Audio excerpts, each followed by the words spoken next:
Setelah berdiri di badai pasir untuk waktu yang lama, orang berjubah hitam itu mendesah pelan. Dia berangsur-angsur berbalik saat tangannya yang halus perlahan mengangkat jubah berwarna hitamnya. Segera, wajah putih cantik dan acuh tak acuh itu terlihat di tengah badai pasir yang mengamuk. Saat matanya yang indah memperhatikan pria muda yang memiliki senyum cemerlang di wajahnya, senyum lembut yang tidak disengaja muncul di bibir merah lembab Yunzi. Dia tidak mengambil kata-kata itu, dengan efek yang sangat mematikan, yang diteriakkan Xiao Yan beberapa saat yang lalu, ke dalam hati. Jelas baginya bahwa kata-kata itu hanyalah lelucon yang diucapkan pihak lain dengan penuh semangat. Namun, lelucon ini menyebabkan bagian lembut di hatinya sedikit bergerak. Aku masih dikenali, tangan halus Yunzi menarik rambut hitam di dahinya. Dia kemudian mengguncang pedang panjang yang tampak aneh dan ketidakberdayaan muncul di wajahnya yang cantik. Hehe. Mengamati wajah cantik yang akrab itu, Xiao Yan tidak bisa menahan diri untuk tidak membuka mulut dan tertawa. Dia membawa kursi teratai hijau di telapak tangannya, maju 2 langkah dan berkata sambil tersenyum, "Sudah setengah tahun sejak terakhir kita bertemu. Apa kabar?" Cukup bagus, Yunzi mengerucutkan bibir merahnya. Dia sepertinya berusaha membuat dirinya acuh tak acuh seperti biasanya. Namun, setiap kali tatapannya melirik senyum cemerlang pria muda itu, ketidakpedulian kuat yang pura-pura dia ungkapkan di wajahnya akan segera runtuh.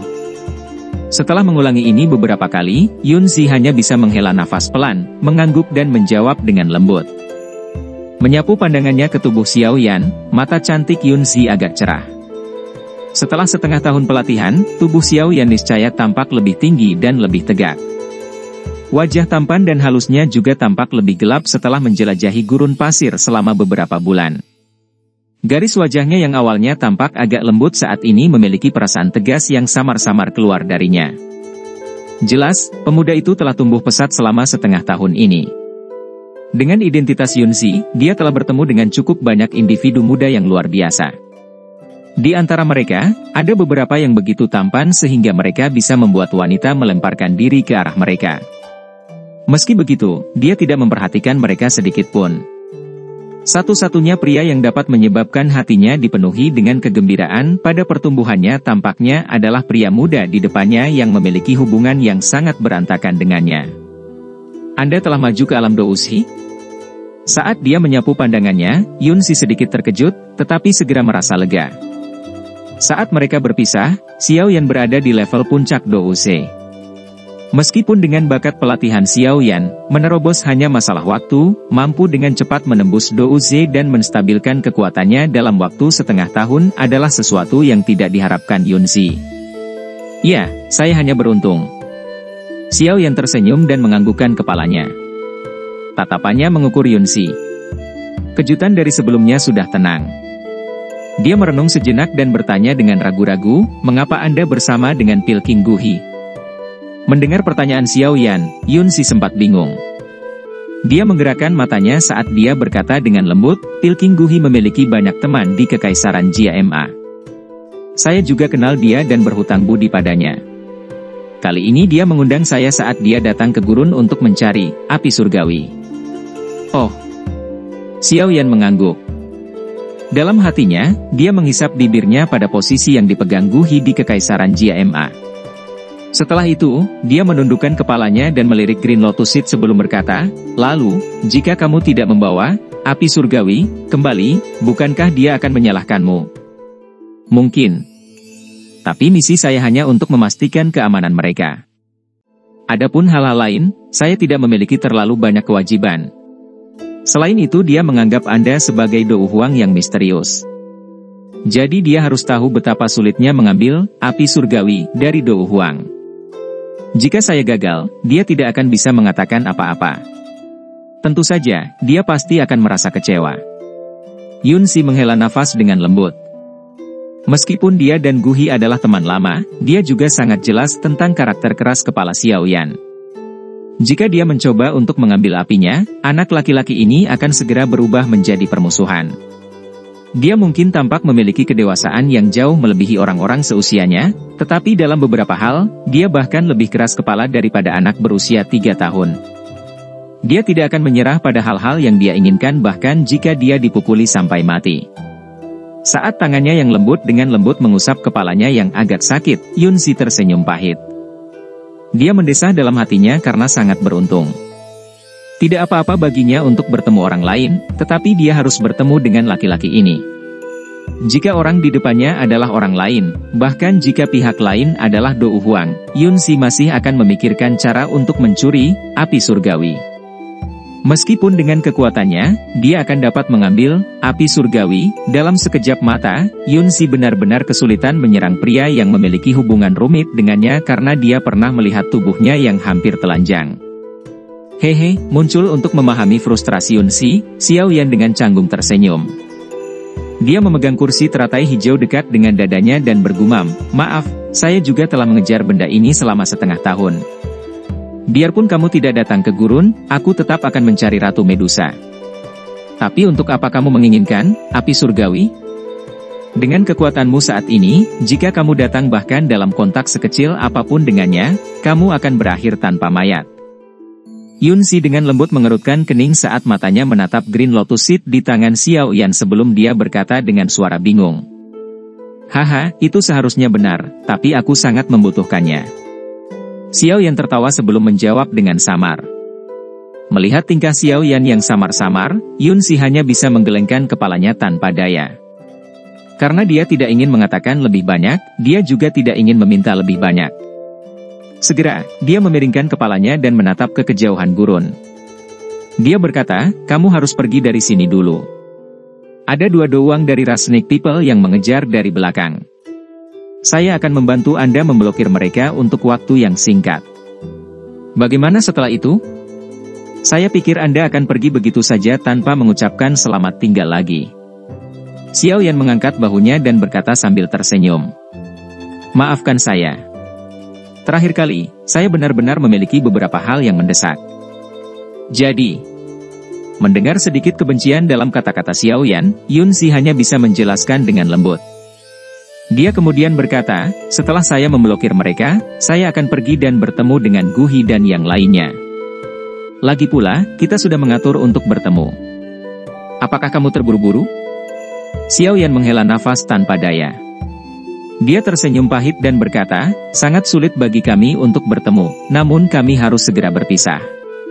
Saya tidak tahu berapa lama kita harus menunggu sebelum kita bertemu lagi. Orang-orang seperti Anda selalu sangat misterius." Yun-si tersenyum lembut.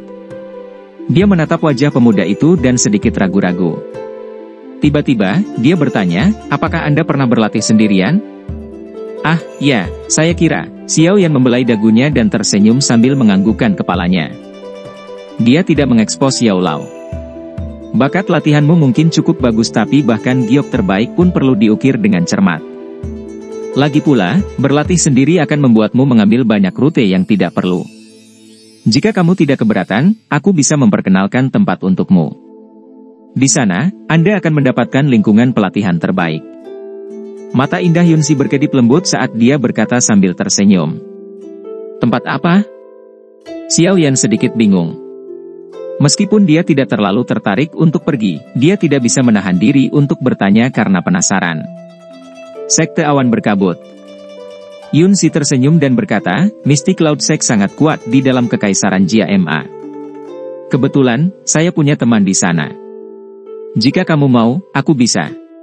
Begitu kata-katanya mencapai titik ini, Yun-si tiba-tiba berhenti. Dia menyadari ekspresi tersenyum di wajah pemuda di depannya tiba-tiba berubah menjadi sedikit jelek. "Apa yang terjadi?" Yun-si bertanya dengan suara tidak yakin tanpa mengetahui apa yang terjadi. "Haha, lupakan saja. Apa gunanya lalat kecil sepertiku pergi ke tempat seperti Mystic Cloud Sect? Jika saya pergi, saya hanya akan berusaha untuk diejek." Xiao Yan menggelengkan kepalanya dan berkata dengan dingin. Mengamati Xiao Yan yang sikapnya tiba-tiba menjadi agak keji, Yun-si dengan lembut mengatupkan kedua alisnya dan menjelaskan, "Sekte Mystic Cloud tidaklah tak tertahankan seperti yang kau bayangkan. Apalagi dengan bakat pelatihan Anda, siapa yang bisa mengejek Anda? Saya mengatakan ini untuk kebaikan Anda sendiri. Setidaknya, Anda akan bisa langsung mendapatkan metode Qi dan teknik Do yang sesuai, dan para murid di Mystic Cloud Sect juga dipilih secara khusus. Kualitas mereka tidak buruk dan Anda harus bisa bergaul dengan baik dengan mereka. Lupakan. Bagaimanapun, saya tidak memiliki kesan yang baik tentang tempat itu. Saya cukup senang berlatih sendiri dan tidak memiliki mood untuk pergi ke sekte manapun. Mendengar Yunsi menggambarkan Mystic Cloud Sekte dengan sangat sempurna, emosi tidak senang melonjak di dalam hati Xiaoyan. Ini terutama terjadi ketika dia mendengar bahwa kualitas para murid di sana tidak buruk. Seutas nyala api muncul tanpa peringatan di dalam hatinya, tidak buruk? Tempat yang bisa mendandani gadis seperti Nalan Yanran. Seberapa baik itu? Dengan ekspresi suram, Xiaoyan menghela nafas lembut. Dia melambaikan tangannya dengan tidak sabar dan berkata dengan lembut, "Baiklah. Jangan bicara lagi.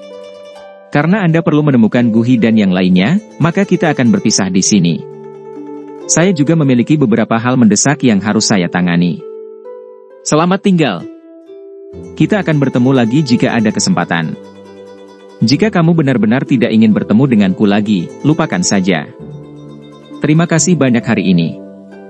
Jika ada kesempatan di masa depan, saya akan membalas budi ini." Setelah mengatakan ini, Xiaoyan tidak mengatakan kata-kata lain yang tidak perlu. Dia membawa kursi teratai hijau di tangannya, berbalik dan mengepakkan sepasang sayap di punggungnya.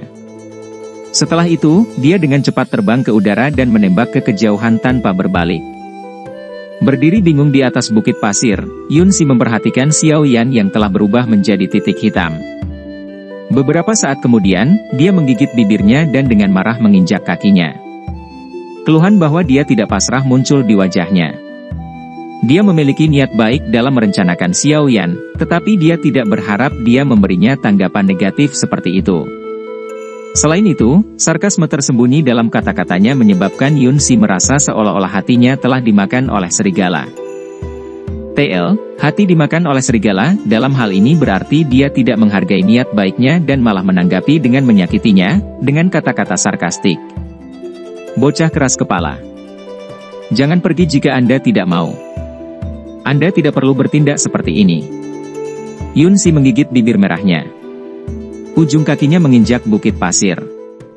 Sebuah kekuatan ganas melesat keluar dan menarik selokan lebih dari 10 meter di bukit pasir. Membalas budi, menurutmu apakah aku akan menghargai bantuan dousi kecil sepertimu? Setelah melampiaskan amarahnya dengan kasar, wajah cantik Yunsi menjadi merah. Tangannya tiba-tiba menggenggam pedang panjang itu dengan erat dan mendesah pelan. Emosi yang biasanya jarang terlihat di wajahnya perlahan surut.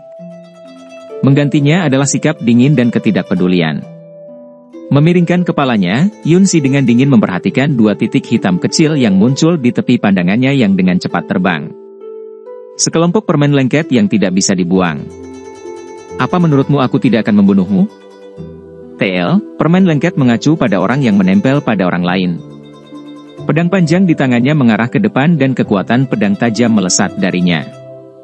Dia menatap acuh tak acuh pada dua titik kecil yang mendekat dan sudut es terangkat dari sudut mulutnya. Jelas, dia, yang dipenuhi dengan keluhan dan kemarahan yang disebabkan oleh Xiaoyan, berencana menggunakan orang-orang ini untuk melampiaskan amarahnya.